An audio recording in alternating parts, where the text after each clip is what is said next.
வணக்கம் நண்பர்களே.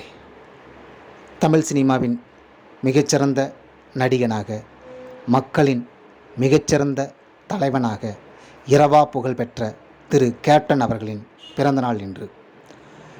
கிட்டத்தட்ட 25 வருஷம் தமிழீழ பிரச்சனையில் தன்னுடைய பிறந்தநாளை கொண்டாடாத இருந்த விஜயகாந்த் அவர்கள் அப்புறமா தமிழ்நாட்டுக்கு தலைவனான உடனே அவருடைய பிறந்தநாளை வறுமை ஒழிப்பு தினமாக கொண்டாட ஆரம்பித்தார்.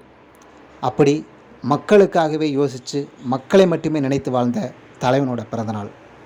அவர் புகழை போற்றுவோம், அவர் நினைவாக.